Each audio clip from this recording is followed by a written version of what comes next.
देखो बेटा, resultant intensity कैसे निकालें। ये रिजल्टेंट एम्पलीट्यूड आ गया आपका E naught sine N five by two upon sine five by two. ठीक है, अब आपका ये भी पता है intensity proportional to amplitude square.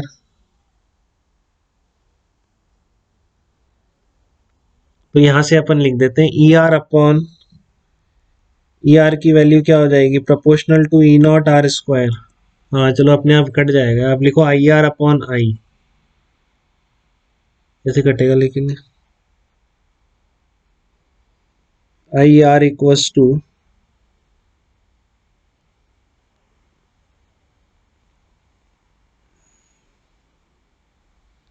Constant लेके चलते हैं। चलो के कुछ कांस्टेंट मान लेते हैं इस करने के बाद, के इंटू ई आर स्क्वायर। के कोई कांस्टेंट है, एंड में निकाल देंगे। ठीक है, अभी कांस्टेंट चलने दो। आई आर इक्वल्स टू के, अभी मुझे पता नहीं के क्या है, तो प्रोपोर्शनलिटी कांस्टेंट मान लिया, के इंटू ई आर स्क्वायर। अब ये उठा के यहाँ रख दो, तो कितना आएगा ये, K into E naught square sine square N five by two. N क्या था आपका, नंबर ऑफ, ये स्मॉल एन लेके चले अपन की कुछ और लेके चले थे शुरू में, नहीं अपन small N number of sources लेके चले, तो उसमें ही चलने दो फिर। ठीक है, K E naught square sine square N five by two upon sine square five by two, इस तरह से आ गया आपका, ये आई आर आ रहा है आपका। ठीक है, अब एन सोर्स आपके बहुत बहुत तो छोटी स्लिट होती है, तो ये एन सोर्सेज बिल्कुल पास पास माने हैं आपने। ठीक है ना, तो all n sources are very closely spaced, are very close, n sources are very close to each other।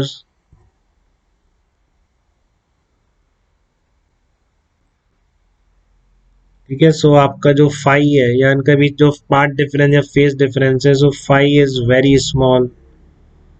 Phi angle बड़ा मानने का कोई रीजन नहीं। ठीक है, फाई एंगल बहुत स्मॉल है, तो इसलिए आप इसको थोड़ा सा और मॉडिफाई कर सकते हैं। फाइव बाई टू की जगह क्या रख देंगे, इसलिए आप साइन, इधर तो एन है तो एन भी बहुत ज्यादा है, इसलिए उसको मैं नहीं रख रहा हूँ, but sine five by two को मैं फाइव बाई टू रख सकता हूँ कि नहीं। साइन फाइव बाई टू को मैंने क्या रख लिया, फाइव बाई टू रख लिया। तो रिजल्टेंट इंटेंसिटी कितनी बन रही है, K into E naught square sine square N five by two upon five by two का स्क्वायर, ये बन रहा है।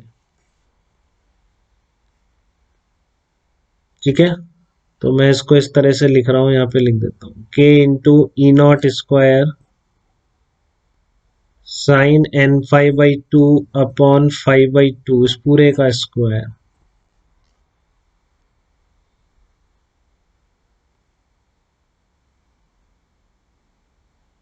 ठीक है, अब इसमें मैं n से और मल्टीप्लाई कर रहा हूँ। देखो n स्क्वायर से, नंबर ऑफ सोर्सेस से मल्टीप्लाई डिवाइड कर रहा हूँ, तो ये क्या बन जाएगा, k into N E naught का square sine square N five by two upon N five by two का स्क्वायर। ये बन गया ये आई आर। तो देखो ये N E naught maximum intensity हो गई क्या बेटा, मैक्सिमम पॉसिबल इंटेंसिटी, जब सारे एक ही डायरेक्शन में हो जाए एन वेक्टर्स, उससे ज्यादा इंटेंसिटी तो नहीं मिल सकती ना। मतलब सबके बीच फाई की वैल्यू क्या हो जाए, जीरो हो जाए, फाई जीरो हो जाए सारे, जैसे कि उस पर होगा आपके सेंट्रल ब्राइट फ्रिंज पे जैसा हो। ठीक है, सेंट्रल ब्राइट फ्रिंज पर क्या होने वाला है, सारे वेक्टर्स के बीच फेज डिफरेंस जीरो होके सब एक ही डायरेक्शन में सारे वेक्टर ऐड नहीं हो जाएंगे। तो ये आपकी मैक्सिमम पॉसिबल इंटेंसिटी हो गई क्या डिफ्रैक्शन पैटर्न की। यहाँ पे सारे ई नॉट एक ही डायरेक्शन में, इससे ज्यादा तो कभी नहीं हो पाएंगे ना बेटा। ठीक है, तो इसको इसलिए मैं क्या लिख रहा हूँ, इसको लिख रहा हूँ मैं I R equal to I max, और इसको मैं अल्फा कुछ मान ले रहा हूँ, अल्फा की वैल्यू अभी निकाल दूंगा। ठीक है ना, क्या लिख दे रहा हूँ, साइन अल्फा अपॉन अल्फा का स्क्वायर। इस फॉर्म में आपको इंटेंसिटी का एक्सप्रेशन याद रखना है।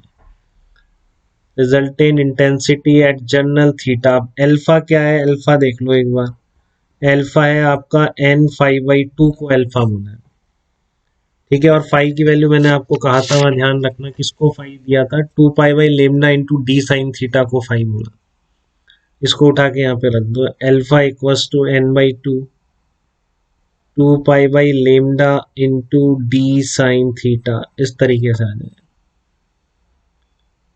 ठीक है, तो इस डी क्या माना था वो देख लेते हैं अभी। तो आपका ये क्या आ गया, कट गया यहाँ से, ये आ जाएगा N by lambda into pi D sine theta, pi D sine theta. अब देखो आपके यहाँ पर एन सोर्सेस थे, तो एन इंटू डी मैं बोल सकता हूँ कि किसके बराबर हो जाएगा, अप्रोक्सीमेटली एन इंटू डी आपका बी के बराबर हो जाएगा, स्लिट विड्थ के बराबर आ जाएगा।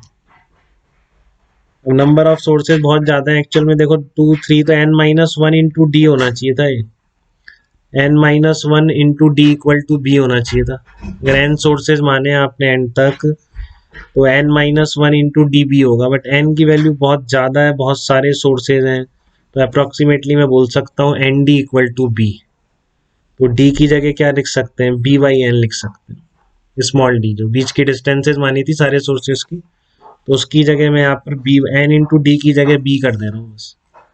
तो कितना हो जा रहा है, pi B sine theta upon lambda हो जा रहा है। तो ये याद रखना आपको, आई कितना होता है, I max to sine alpha upon alpha का स्क्वायर, और ये alpha equal to pi B sine theta upon lambda, alpha will be equal to pi B sine theta upon lambda. तो ये रिजल्टेंट इंटेंसिटी का फार्मूला है diffraction pattern में किसी general theta angle पे। देखो यहाँ पर बी आपकी स्लिट विड्थ है, लेमडा वेवलेंथ है जो भी आप यूज कर रहे हैं, सोर्स जो भी यूज कर रहे हैं उसकी। ठीक है।